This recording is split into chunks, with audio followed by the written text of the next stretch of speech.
मैं हूं निवेदिता राठौर।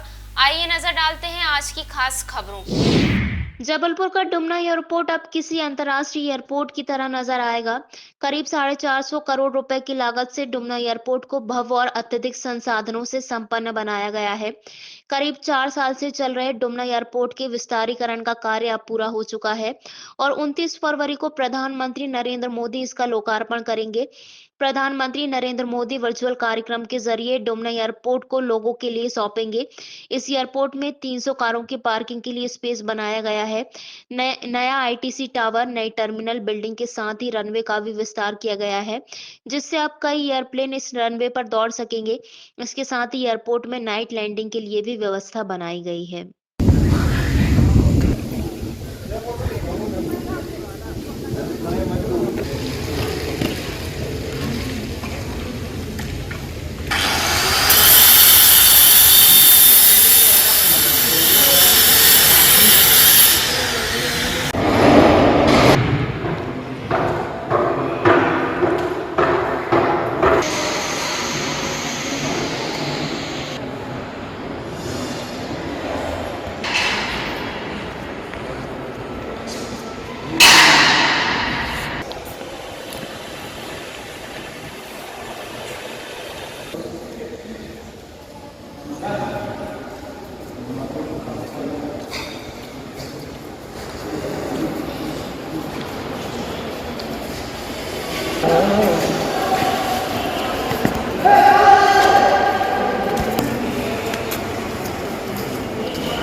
जो 29 फरवरी को जो कार्यक्रम होना है वो मुख्य कार्यक्रम लाल परेड ग्राउंड भोपाल में होना है।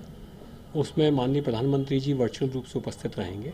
लाल परेड ग्राउंड पर माननीय मुख्यमंत्री जी उपस्थित रहेंगे।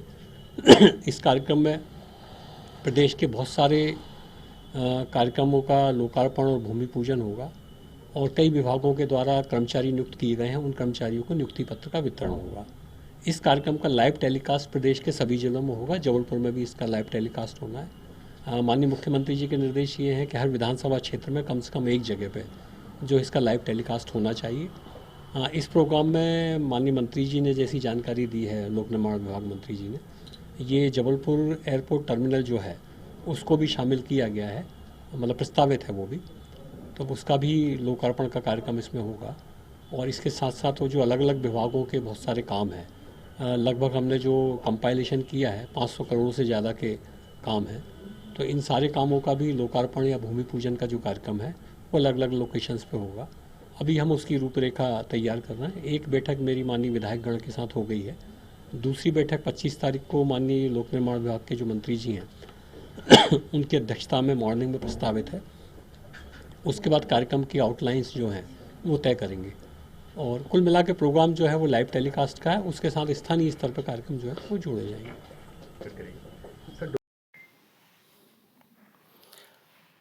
नमस्कार।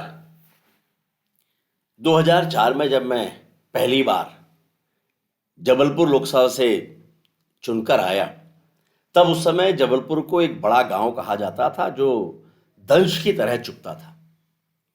और उस समय उसका बड़ा कारण था, जबलपुर में मजबूत कनेक्टिविटी नहीं थी और कनेक्टिविटी में भी हवाई सेवा सबसे महत्वपूर्ण बिंदु था। और उस समय जबलपुर की जो छोटी सी हवाई पट्टी थी उस पर गाय चरा करती थी। बरसों से वहाँ पर एयर कनेक्टिविटी नहीं थी। मैंने उस दिशा में प्रयास प्रारंभ किए, तभी एयर डेक्कन की शुरुआत देश में हुई। और फिर मैं कैप्टन गोपीनाथ जो एयर डेक्कन के मालिक हुआ करते थे, मैं उनसे कई बार मिला और उसका परिणाम था जबलपुर में एयर डेक्कन की नियमित सेवा प्रारंभ हुई। फिर उसके पश्चात तो spice jet, Kingfisher, alliance air और बाद में इंडिगो, बीच में कुछ एक छोटी मोटी जूम जैसी एयरलाइंस से भी बातचीत करके उनको भी मैंने प्रारंभ किया।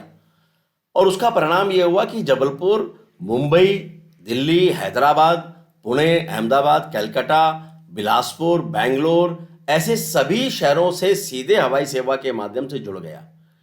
ये ठीक है कि उड़ानों की संख्या में उतार चढ़ाव आते रहे, हमें और भी आवश्यकता थी, लेकिन इन सबके साथ सबसे ज़रूरी था एक अत्याधुनिक टर्मिनल बिल्डिंग और एयरपोर्ट को आज की आवश्यकताओं के अनुसार बनाना। और फिर उस दिशा में भी मेरे प्रयास निरंतर जारी थे और मुझे कहते हुए खुशी है कि अब ये सपना भी साकार हो रहा है। गुरुवार 29 फरवरी को जबलपुर एयरपोर्ट के नए टर्मिनल भवन का लोकार्पण देश के यशस्वी प्रधानमंत्री माननीय नरेंद्र मोदी जी के द्वारा हो रहा है। केवल जबलपुर नहीं बल्कि संपूर्ण महाकौशल वासियों के लिए गर्व का क्षण है। हम विकास का एक नया अध्याय लिखने जा रहे हैं। लगभग 450 करोड़ की लागत से नया एयरपोर्ट बनकर तैयार हो चुका है। इस नए एयरपोर्ट के नए टर्मिनल भवन से और विस्तारित हवाई पट्टी से अनेकों नई उड़ानें भी प्रारंभ होंगी। 1 मार्च से मुंबई, दिल्ली और अहमदाबाद के लिए भी स्पाइसजेट अपनी उड़ानें प्रारंभ करने जा रहा है। आइए हम सब विकास के इस नए सोपान का स्वागत करें। मैं अपनी ओर से इस बड़ी उपलब्धि के लिए आप सभी को बधाई देता हूं। 29 तारीख हम सबके लिए प्रतीक्षा का वो दिन है जब हम सबके सपने साकार होने जा रहे हैं और मुझे लगता है कि जो स्वप्न मैंने लगभग 20 साल पहले देखा था वो पूरा होने जा रहा है। आप सभी को बहुत बहुत बधाई, बहुत बहुत शुभकामनाएं। भारत माता की जय।